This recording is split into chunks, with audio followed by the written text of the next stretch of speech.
Lord, renew my soul, so you can provide. Teach me to turn away from the wrong path. Be light unto my path. Give me the love and peace. Give me the simple soul that takes advantage of what is good and evil. Come, Spirit, serene my mind. Fill my heart with peace of the Lord.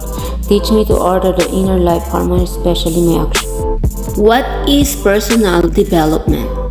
It is a lifelong process. It is a way for people to assess their skills and qualities, consider their aims in life, and set goals in order to realize and maximize their potential. When I was a kid, about 8 or 9 years old, I remember that our grandmother at my maternal side demonstrated a piece of unused bond paper, showing it to me and discussing by comparing it to the heart of a kid. She told me that our heart is like unused bond paper, crisp white, since childbirth to younger age. However, while growing up, it can be slowly get spots one by one until adulthood that probably become spotted and that might turn from white to gray or even become black in color. In my research, I learned that this is called theory of knowledge, that individuals are born without built-in mental content and therefore all knowledge comes from experiences or perception, which is stored in subconscious mind. According to English philosopher John Locke of 1632 to 1704, concluded about the mind. He is the first to define the self through a continuity of consciousness. He postulated that at birth, the mind was a blank slate or tabula rasa. Tabula has also served as sacred scripture for political and ethical beliefs.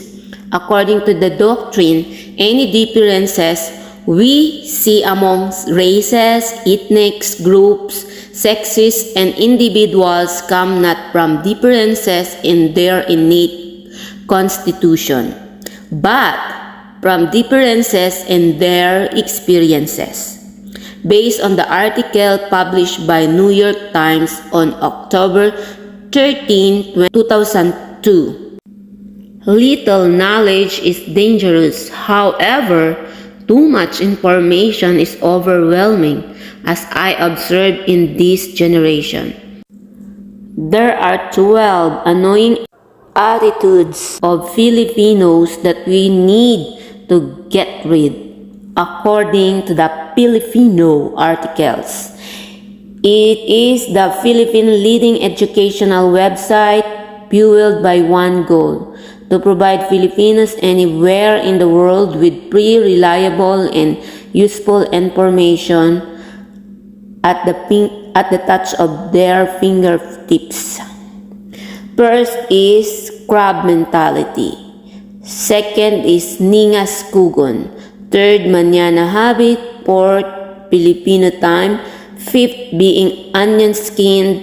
Sixth, general disregard of rules. Seventh, colonial mentality. 8, balikbayan box mentality. 9, bahala na attitude. 10, corruption. 11, maintaining double standard. 12, excessive partying. So, to integrate it to our daily life in social aspect to the society, here I would like to share to you my personal observation on how people react or responded to a particular situation in terms of discrimination, for example, on body shaming. In Filipino culture, it is normal to traditional people to open a conversation noticing your looks in the past generation. It is common greetings with no hurt feelings. Most of the time, especially if relatives is the one who did it. Let me say this. If you have been overseas, it is understood that you will acquire another culture and tradition that might impacted to your life, though I wish that you also consider this, that even you migrated in another country, still, when you return to your country of origin, it will probably there has been a lot of improvement in certain aspects, but for sure, most of them embrace the same culture and tradition, contradictory to your mindset.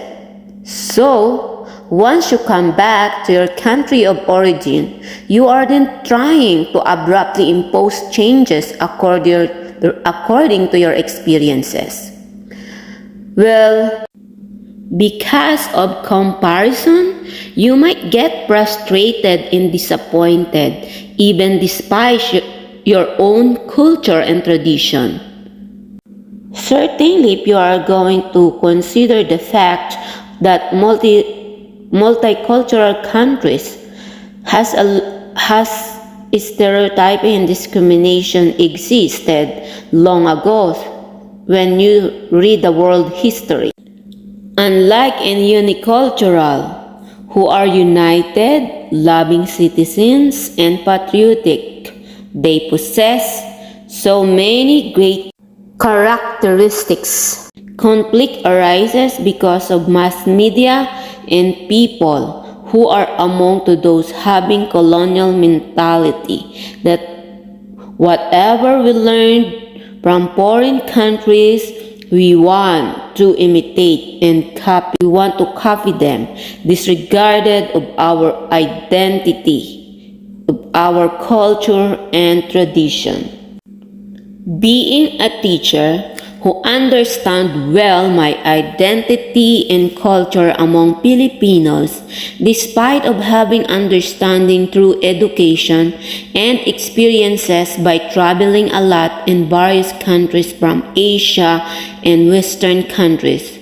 When introducing new knowledge to my students, I don't impose them what I believe and the knowledge I have, because that is against the right of a person to decide for themselves. Instead, I present them the situation and let them analyze it. With that approach, they are developing critical thinking and able to make a decision. I just provided few questions for them to justify their perception.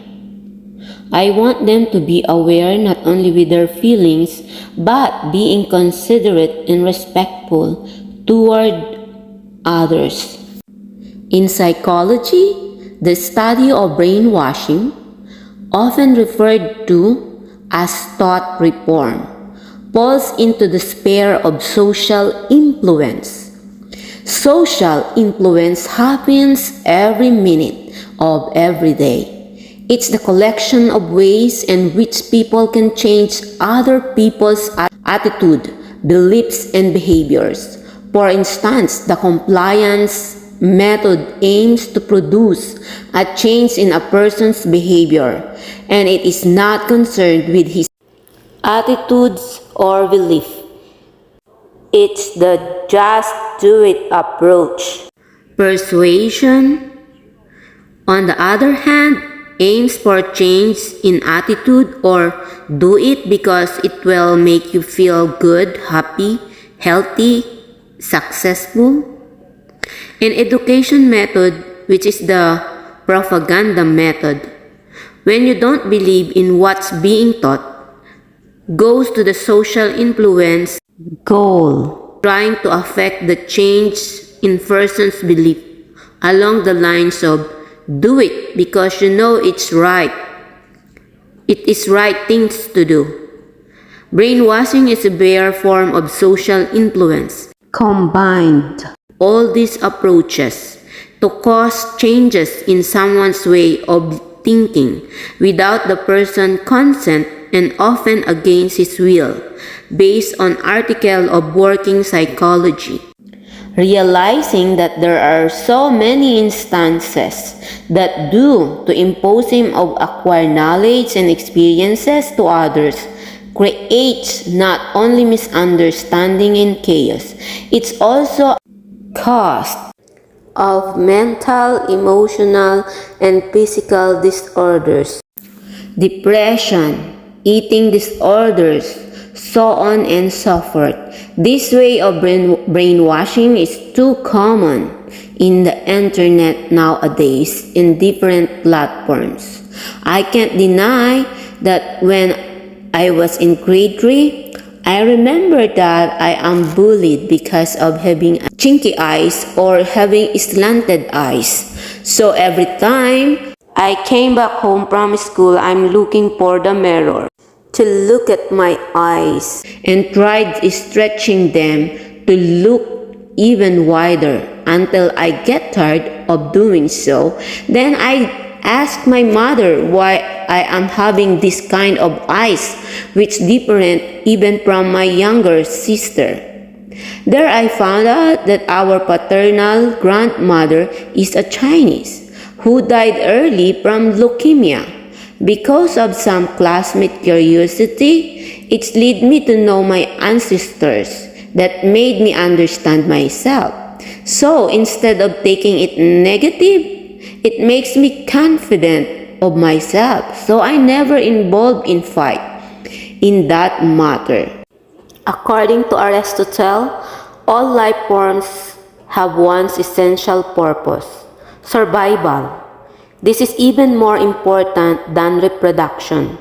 After all, babies and grannies are alive but don't reproduce.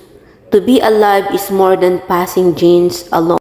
Another thing, the human person places the individual as the one of the humankind having unique natural capacities of conceptual knowledge and freedom of choice based on sigma.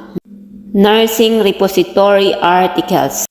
Aristotle also said that human function is activity of the soul that follows a rational principle. He defines that soul as the human psyche or cognitive faculty, and rational principle as non-instinctive and based on reason. As he concluded from Pursuit of Happiness, published in 2018 by Positive Psychology, that according to Aristotle, the purpose and ultimate goals in life is to achieve eudaimonia, means happiness. He believes that eudaimonia was not simply virtue nor pleasure, but rather it was the exercise of virtue. How did human able to achieve purpose? Where we find meaning, what we want to do and contribute.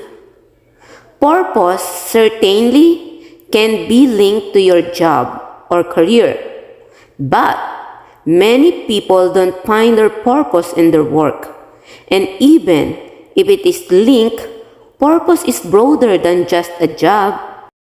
Speaking of purpose in life, in this matter, it is important for us to be mindful with ourselves, desires, aspirations, dreams, even our plan in life. Mindfulness is maintaining a moment by moment awareness of our thoughts, feelings, bodily sensation, and surroundings, environment through a gentle nurturing lens. Being mindful is the opposite of rushing or multitasking. When you're mindful, you're taking your time. You're focused in a relaxed, easy way. Mindfulness is frequently used in meditation and certain kind of therapy.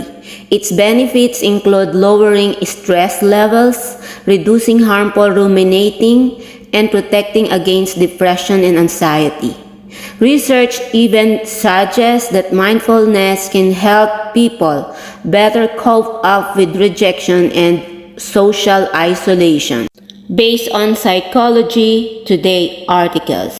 In addition, according to Tribe Psychology, the pros and cons of mindfulness You may experience greater self and social awareness, two mental assets that help significantly in regulating mood and emotions. Cons for being mindful: it takes work, practice, and personal effort. It's just another thing you should do. Sometimes being more aware can actually increase personal frustration or judgment.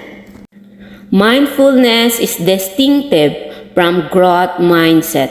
Mindfulness refers to a form of awareness whereby one observes and non-judgmentally pays attention to inner states such as thought and feelings, as well as being cognizant of what is happening outside the body in the world. Discussed from nurturing mindfulness and growth mindset in the classroom.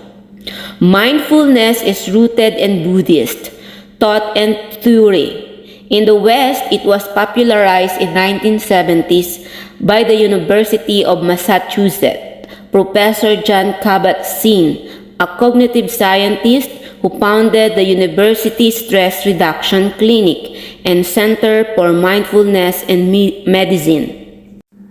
Conscious mind is known to be responsible for one's awareness about an incident at present, which includes some of the internal mental functions and external happenings. The main difference between mindfulness and consciousness is that consciousness means being conscious or aware, and mindfulness means being aware and then making the appropriate decision. They are closely associated with the well-being of mind and are an important assets. According to Carl Jung on becoming conscious, it involves a progressive understanding of why we do what we do, and a major step is to become aware of the many ways we're influenced by conscious aspect of ourselves, which is our complexes. He also said that the collective conscious refers to the idea that a segment of a deepest unconscious mind is genetically inherited and not shaped by the personal experience. Example of collective consciousness: gender norms concerning how people dress and act, laws that socialize people into what is right and wrong in their society. Next is rituals such as parades for holidays and weddings. Copied from Collective Consciousness Definition Sociology Dictionary. So I could say that being mindfulness and conscious has important role in able to attain balanced lifestyle of an individual or person.